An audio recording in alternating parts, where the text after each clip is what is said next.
వింధ్య, అమ్మా వింధ్య. మావయ్య గారు, పాప ఏడుస్తుందమ్మా, కాస్త చూడు. అయ్యో, నేను గమనించలేదు మావయ్య గారు. ఓ ఓ తల్లి.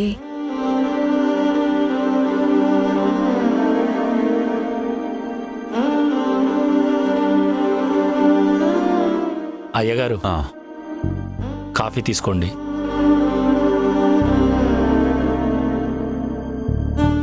అయ్యా, అమ్మాయి గారు ఉదయం నుంచి ఏదో పోగొట్టుకున్న వాళ్ళలాగా చాలా బాధగా ఉన్నారయ్యా. శుభ్రంగా ఉండాలి, ఎక్కడా మట్టి అనేది కనిపించకూడదు. పసిబిడ్డ ఉన్న ఇల్లు ఎంత నీట్గా ఉండాలి. వెళ్ళండి. వాణి, మనందరి మొహంలో ఆనందం కనిపిస్తుంది, కానీ కోడలి మొహంలో మాత్రం విచారం కనిపిస్తుంది. తన స్నేహితురాలి జీవితంలో ఏం జరిగిందో కూడా తనకు తెలీదు. రేపు తెలిసిన తర్వాత నాకెందుకు చెప్పలేదు అని ఎంతో బాధపడుతుంది. ఒక్కసారి సంధ్యతో మాట్లాడిస్తే కనీసం ఇద్దరూ హ్యాపీగా ఉంటారు.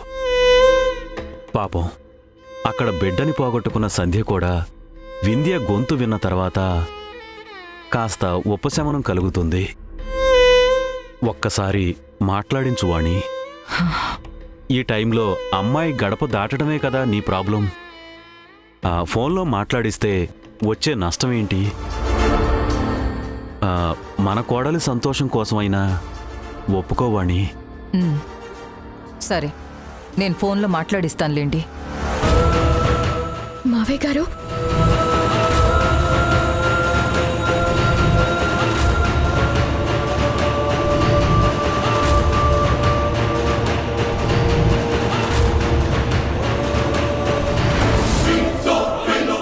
అత్తయ్య,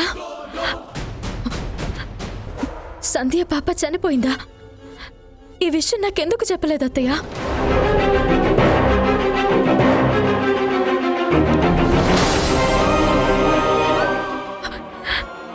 ఏంటి మావయ్య, మీరు కూడా ఇలా చేస్తారా?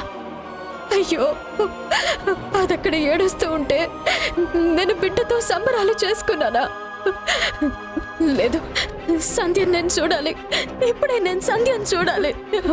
ఆగు. ఏం చేస్తున్నావో ఒక్కసారి ఆలోచించు. నువ్వు బాలింతవి, నా మాట విను. ఎప్పుడు పడితే అప్పుడు, ఎక్కడికి పడితే అక్కడికి నువ్వు వెళ్ళకూడదు. సంధ్యకు జరిగిన దాని గురించి మాకు బాధగానే ఉంది, కానీ ఏం చేస్తాం? నువ్విలా బాధపడతావనే, నీకీ విషయం తెలియకూడదనే నిన్ను ఫోన్లో కూడా మాట్లాడనివ్వకుండా అడ్డుపడ్డాను. అక్కడ కార్యక్రమాలన్నీ అయిపోయాక, మైలు తీరాక నేనే దగ్గరుండి మరీ నిన్ను తీసుకెళ్తాను. నా మాట విను, లోపలికి వెళ్ళు. ఏంటి, మైలు తీరేవరకా? అక్కడ నా స్నేహితురాలు బిడ్డని పోగొట్టుకుని ఏడుస్తూ కూర్చుంటే నేనిక్కడ ఇంట్లో కూర్చోవాలా? క్షమించండి అత్తయ్య, నేనిప్పుడే సంధ్యని చూడాలి. సంధ్య కంటే ఈ పట్టింపులు ఇవన్నీ నాకు ముఖ్యం కాదు. వింధ్య, నువ్వు తప్పు చేస్తున్నావు. చావు ఇంటికి వెళుతున్నావు. నువ్వు వెళ్లేదే కాకుండా బిడ్డను కూడా తీసుకెళ్తానంటున్నావు. అది మీ ఇద్దరికీ మంచిది కాదు. ఆ బిడ్డనేటివ్వు. నా మాట మీద నీకు ఏమాత్రం గౌరవం ఉన్నా నేను చెప్పేది విను. నన్ను క్షమించండి అత్తయ్య, నాకు మీ మీదున్న గౌరవం కంటే నాకు సంధ్య ఎక్కువ.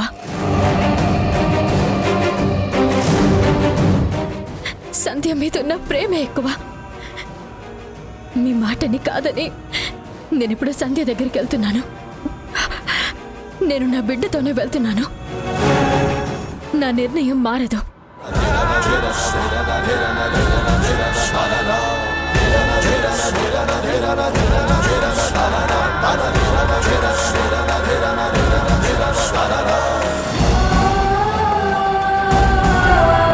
ఈ బిడ్డ నీ బిడ్డ.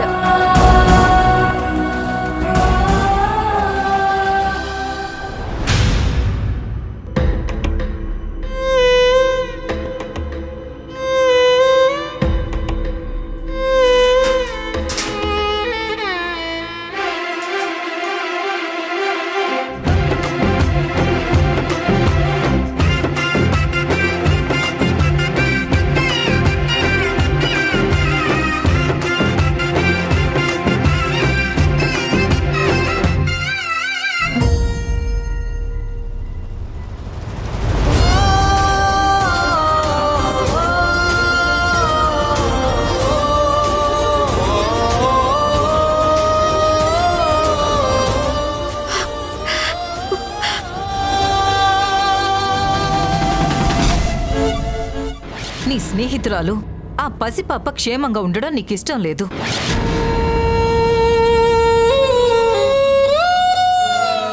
వద్దు వద్దు వింధ్య, నువ్వు ఇక్కడికి రావద్దు. వెళ్ళిపో, బిడ్డను తీసుకుని వెళ్ళిపో. నువ్వు కూడా నన్ను ఏడిపిస్తావా సంధ్య? ఇంత జరిగితే నాతో ఒక్క మాట కూడా చెప్పకపోగా నీకోసం వెతుక్కుంటూ వస్తే నన్ను కూడా బయటికి పంపించేస్తావా?